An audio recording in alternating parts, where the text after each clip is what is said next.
Hi, it's me, Kelly here. After almost 3 years of learning Afrikaans, I've decided to do a short video series for people who might be thinking about learning this fun and exciting language. And I'm going to aim it very much towards learners who are like myself, who don't like to learn through lengthy grammar explanations or learning loads of boring vocab lists. So people who like to learn in fun and different ways. So I'm going to go through what I would do, knowing what I know now and having the experience I've had, what I would do if I was learning completely from scratch. And the first thing to note is there's not as many resources out there for learning Afrikaans as there is for languages like French or Spanish. But that doesn't matter because what is out there is mostly really good. In this first video, the thing I want to talk about is listening and how important I think listening is when you start to learn a language. So in particular, I'm talking about listening to native material, so things that native speakers would listen to on a daily basis.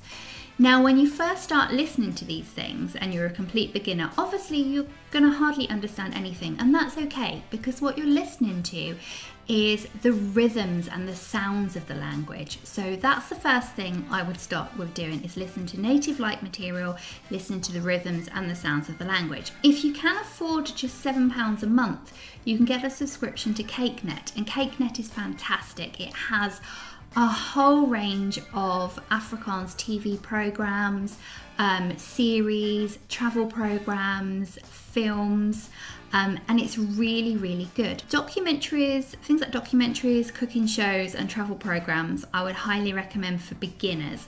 Things like sitcoms and movies aren't so great for beginners because the speed tends to be much quicker, and also they use a lot of slang and colloquialisms. So starting with your documentaries and cooking and travel is really good. So there's 3 programs I'd like to recommend that are my personal favorites.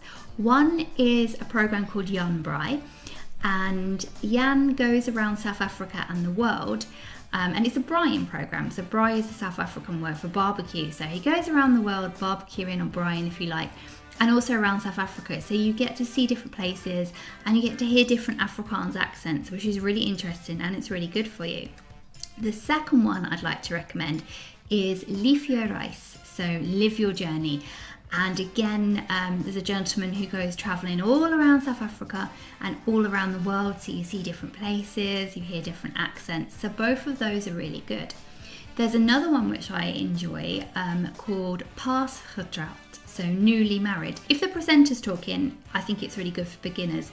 However, when they're interviewing the bride and groom and friends and family, it becomes a little bit more difficult because, like I say, they use more colloquialisms and more slang. But I still think if you want to challenge as a beginner, it's a really good thing to listen to. And whatever you listen to, it's so important that it's stuff that you're interested in, because when you're interested in it, it's going to drive you to want to understand it. So my recommendations would be to watch cooking shows, documentaries and travel shows, because the speed of the dialogue tends to be slower, and also they tend to pause a lot between what they're saying, so it gives your brain time to catch up. Cooking shows in particular, they repeat a lot of instructions and a lot of words, so it's really good for getting familiar with things. So yeah, cooking shows I think in particular are really good. If you can't get KykNET, then there are a few things out there on YouTube, but they're predominantly children's programs. Although having said that, I did find something today when I was having a little bit of a look. I found a channel on YouTube called ViaTV. And it appears to be a DSTV channel. Now, DSTV is South Africa's version of cable TV, so like our Sky here in the UK.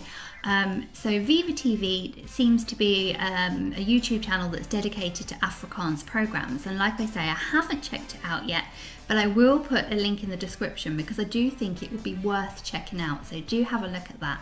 The things I've mentioned so far are really good for listening to get a feel for the language and to get to hear it, but they would be very difficult using those things on their own to learn the language, so you need to definitely use more beginner material.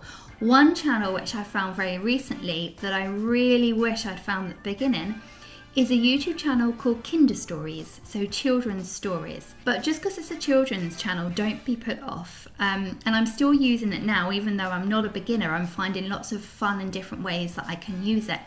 And yes, although it's a children's channel, they're still learning words and phrases that you would have to learn as an adult anyway. But instead of learning them in boring vocab lists, you're doing it in fun stories. So you're increasing your chances of remembering the words, because when you learn words in sentences, as we all know, it's much better for you. The lady's voice is wonderful and clear, which is brilliant for pronunciation. And also what I really like is they have the English and the Afrikaans on the screen together, so they've got one above the other. And so it's really good for seeing the differences in the sentence structures of the two languages.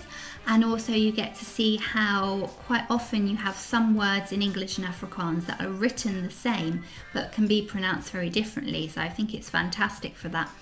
And in particular, I think listening and reading at the same time is a really, really good thing to be able to do, especially at the beginning. So in the playlist on Kinderstories, I'd recommend that you start with the EDUFRIENDS reading course, and it goes from individual words to sentences really nicely. Then when you've done that, I would go on to the STORIEBOOM. STORIEBOOM means story tree. And that uses sentences in short story form. And what I like to do with that is I'll use those sentences in the stories and I'll make my own sentences up with them. So I'll take out words and I'll put my own words in. So for example, I might first say die meisie kyk na die hond, the girl looks at the dog, and then I could say die seun kyk na die diere, the boy looks at the animals. And then I'll take the sentences that I've made to my Afrikaans tutors and get them to check. And they might sometimes say, oh, where I've substituted a word, the word that I've used isn't really suitable for the context that I've put it in. Or as I'm getting more advanced, then they'll give me alternatives to the sentences that I've made up. So it's really, really good. And also I've used those sentences in the stories to make my own dialogues and write my own paragraphs on things that have happened to me in my life, or my hopes and dreams for the future, to do diary entries and that sort of thing. And as you get more knowledge of the language, you can make things more difficult for yourself by writing the sentences and the dialogues in different tenses. So don't be put off just because they're children's stories. There's so much you can do with them.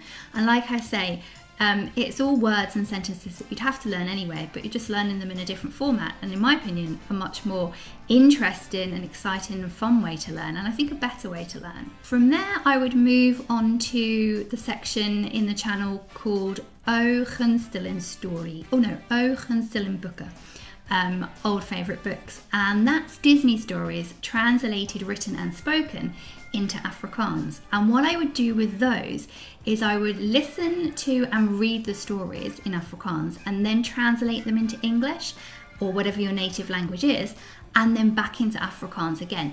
And that translation from the language into your language back again is such a good thing for you to do. Once you've done that, you can then move on to the next section they have, which is Oom Attie Se Slaaptydstories. So Uncle Attie's bedtime stories.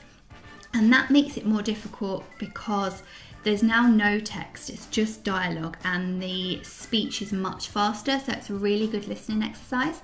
And then you can challenge yourself with it by doing things in Afrikaans, like writing a synopsis of the story, or writing the story, rewriting the story from the perspective of another character, or perhaps writing a sequel to the story. So there's so many interesting things you can do with this material. Although it's children's material, you know, you can turn it into adult material and you can do all sorts of things with it. I will also put a link in the description to two really cute programs that I found on YouTube.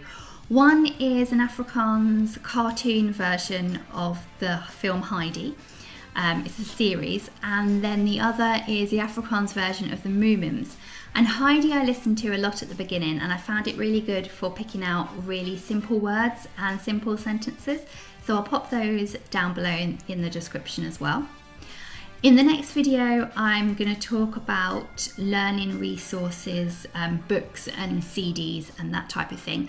And then I think in the video after that, I will then talk about Afrikaans tutors, because there are some fantastic Afrikaans tutors out there. You know who you are. That's everything for me for now. As usual, I'd love to hear from you, so please do comment down below. I do read all of my comments, and if you'd like to, like and subscribe. And I'll see you later. See you later.